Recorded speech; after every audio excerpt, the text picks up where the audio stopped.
រៀងកញ្ញាផលបោកចំពោះចំនួនទូសភានិងចំនួនកុដចឹងយើងមើលលំហាត់កនេះគេមានចំនួនទូសភា 52.425 បូកនឹងចំនួនកុដ 19 ចឹងដើម្បីកញ្ញាផលបោកទាំងពីរនេះបានតើយើងយកវាមកធ្វើជាប្រមាណវិធីជួឈរនេះខ្ញុំដាក់ចំនួនទូសភាមកមុនគេតើមកយើងបូកនឹង 19 ចឹងយើងត្រូវដឹងថា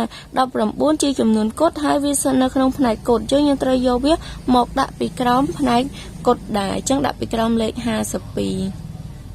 ពេលដាក់រួចរាល់ហើយយើងអត់ទាន់អាចគណនាបានទេយើងត្រូវថែមចំណុចទូសភានិង0ឲ្យមានខ្ទង់ស្មើគ្នាសិនរួចទៅយើងអាចធ្វើប្រមាណវិធីបូកបានហើយអូខេឥឡូវមកបូក 5 បូក 0 5 2 បូក 0 2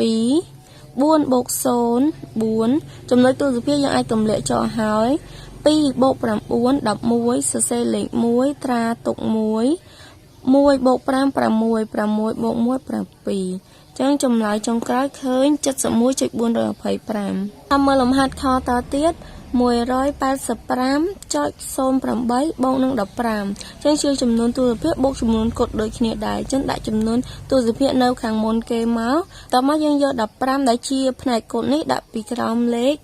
ផ្នែកកុដតាមខ្ទង់នីមួយៗ 5 នៅខ្ទង់រាយ 1 នៅខ្ទង់ 10 ណាហើយយើងអត់ទាន់អាចគណនាបានទេយើងត្រូវថែមចំណុចទូសភានិង0ឲ្យមានខ្ទង់ស្មើគ្នាសិន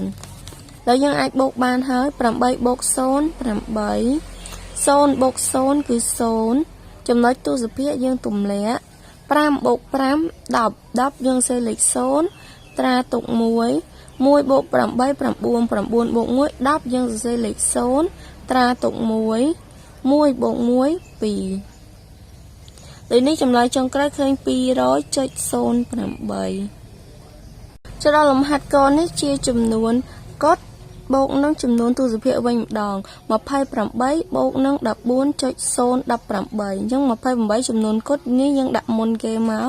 តមកយើងមើលចំនួនទូសភា14នេះស្ថិតនៅក្នុងផ្នែកកុដយើងដាក់ពីក្រោមលេខ28.018 ពេលដែលយើងដាក់បែបនេះហើយយើងអត់ទាន់អាចបូកបានទេព្រោះវាអត់មានខ្ទង់ស្មើគ្នាអញ្ចឹងចំពោះផ្នែកកុដគឺដាច់ខាតត្រូវថែមចំណុចទូសភានិង0ពីក្រោយឲ្យមានខ្ទង់ស្មើគ្នាឥឡូវខ្ទង់វាស្មើគ្នាយើងអាចបូកបានហើយ0បូក8 8 0បូក1គឺ1 0បូក0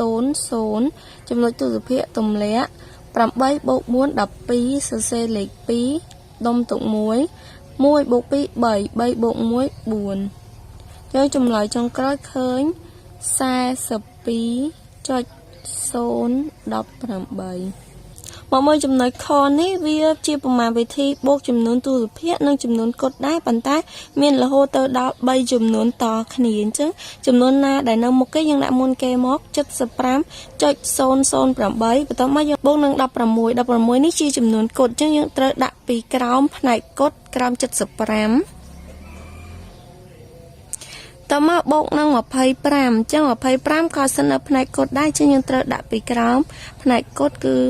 25 ពេលយើងទម្រាបផ្នែកវារួចហើយយើងអត់តអាចគណនាបានទេយើងត្រូវថែមចំណុចទូសភានិង0ដើម្បីឲ្យមានចំនួនខ្ទង់ស្មើគ្នាថែមចំណុចទូសភាហើយ0 3ដងខាងនេះដូចគ្នាដែរចំណុចទូសភាហើយនឹង0 3ដងដែរអញ្ចឹងពេលដែលមានចំនួនខ្ទង់ស្មើគ្នាហើយយើងអាចធ្វើប្រមាណវិធីបូកបានហើយ8បូក0បូក0គឺ8 0បូក0 0 0បូក0 0ចំណុចទូសភាយើងទម្លាក់5បូក6 11 11បូក5 16សរសេរលេខ6ព្រមទុក1 1បូក7 8 8បូក1 9 9បូក2 11ចឹងយើងសេលេខ11យកតែម្ដងចឹងចម្លើយចុងក្រោយឃើញ 116.008 ចំពោះលំហាត់ងនេះលាយគ្នារវាងចំនួនកុដចំនួនទូសភានិងចំនួនកុដ35តមកបូកនឹង 19.50 ចឹងយើងត្រូវដាក់ដូចនេះ19នេះស្ថិតនៅផ្នែកកុដអញ្ចឹងវាស្ថិតនៅក្រោមលេខ35តមកចុច50 ចុងក្រោយ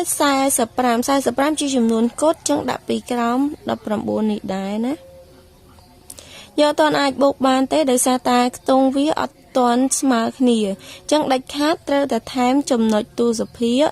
ហើយនឹង0ដែលខាងក្រោយខ្ទង់ទូសភាគប្រមាណយើងដាក់0ប៉ុណ្ណឹងដើម្បីឲ្យវាខ្ទង់ស្មើគ្នាតោះមកយើងអាចធ្វើប្រមាណវិធីបូកបានហើយ0បូក0 0 0បូក5បូក0 5ចំណុចទូសភាគយើងទម្លាក់មក5បូក9 14 14បូក5 19ដុំទុក1 3បូក1 4 4បូក1 5 5បូក4 9ចឹងចម្លើយចុងក្រោយឃើញ 99.50 ចោលនេះយើងបូករវាងចំនួនកូដនិងចំនួនទូសភាគនិងចំនួនទូសភាគអញ្ចឹងចំនួនដែលនៅមុខគេ52យើងដាក់មកយកវាមកធ្វើប្រមាណវិធីជួយឈរ 27.015 អញ្ចឹងយើងត្រូវមើល27សិននៅផ្នែកកូដយើងដាក់ពីក្រោមលេខ52មកឲ្យត្រូវតាមខ្ទង់នីមួយៗរបស់វាចាប់ពីខ្ទង់រីទៅចុច015តមកទៀត 6.115 នេះយើងត្រូវមើលថា6សិននៅផ្នែកកូដសិននៅខ្ទង់រាយទៀតអញ្ចឹងយើងត្រូវយក6មកដាក់ក្រោមលេខ7ដែលស្ថិតនៅខ្ទង់រាយចុច115អញ្ចឹងធ្វើម៉េចដាក់ឲ្យត្រូវតាមខ្ទង់នីមួយៗរបស់វាចំពោះ52នេះជាចំនួនកូដអញ្ចឹងមានខ្ទង់អត់ទាន់ស្មើគ្នាទេយើងត្រូវថែមចំណុចទូសភាគនិង0ពីក្រោយវាដើម្បីឲ្យមានខ្ទង់ស្មើគ្នាពេលមានខ្ទង់ស្មើគ្នាយើងអាចបូកបានហើយយើងបូកពីលើចុះក្រោម0បូក5 5 5បូក5 10សរសេរលេខ0ដុំទុក1 1បូក1 2 2បូក1 3 0បូក0បូក1 1ចំណុចទូសភាគយើងដាក់ចូលមក2បូក7 9 9បូក6 15សរសេរលេខ5ដុំទុក1 1បូក5 6 6បូក2 8ចឹងចម្លើយចុងក្រោយឃើញ 85.130 បើអក្សរឆនេះមានដល់ទៅ4ចំនួនបូកចូលគ្នាអញ្ចឹងធ្វើម៉េចទៅអាចគណនាបានយើងយកវាមកធ្វើប្រមាណវិធីបូកជួយឆទាំងអស់គ្នាអញ្ចឹងចំនួនណាដែលនៅមុខគេយើងដាក់ពីលើគេមក 26.058 បូកនឹង12ជាចំនួនកូដចឹងយើងត្រូវដាក់ពីក្រោមផ្នែក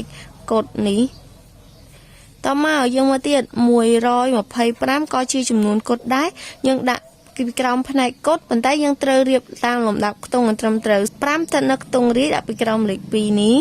2ស្ថិតនៅខ្ទង់10 1ស្ថិតនៅខ្ទង់100ដាក់វាខិនមកមុខមកតមកបូកចុងក្រោយគេជាចំនួនទូសភាគ 50.572 50នៅផ្នែកកូដយើងដាក់ពីក្រោមផ្នែកកូដដូចគ្នា 50.572 តមកយើងមើលថាវាមានខ្ទង់ស្មើគ្នានៅអញ្ចឹងវាអត់មានខ្ទង់ស្មើគ្នាទេយើងថែមចំណុចទូសភាគហើយនឹង0ពីក្រោយឲ្យមានខ្ទង់ស្មើគ្នាទាំង12ទាំង125ដាក់ចំនួនខ្ទង់ស្មើគ្នាហើយយើងអាចធ្វើប្រមាណវិធីបូកបានហើយដោយយើងបូកចាប់ពីលើចុះក្រោមពីស្ដាំទៅឆ្វេង8បូក0បូក0បូក2ឃើញ10សរសេរលេខ0ដុំទុក1 5បូក1 6 6បូក7 13សរសេរលេខ3ផ្ដុំទុក1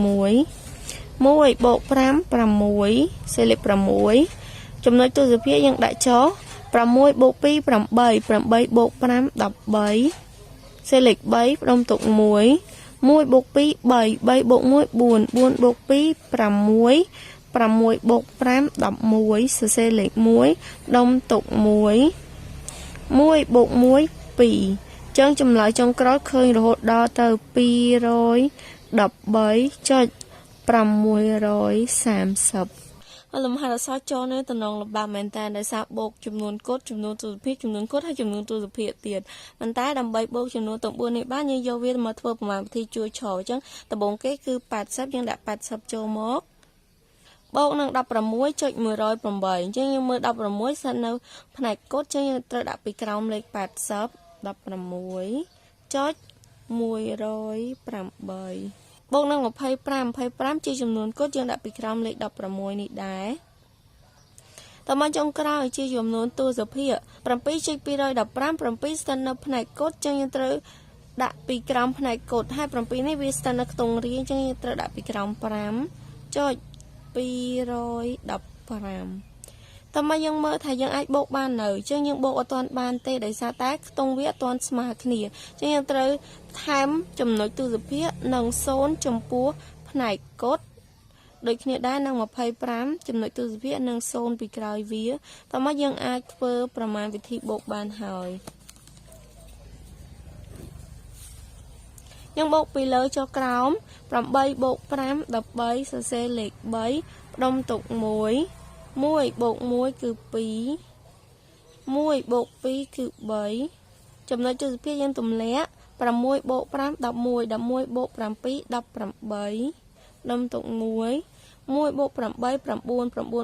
10 10បូក2គឺ12ចឹងយើងសេលេខ12យកតែម្ដងចឹងចម្លើយចុងក្រោយឃើញ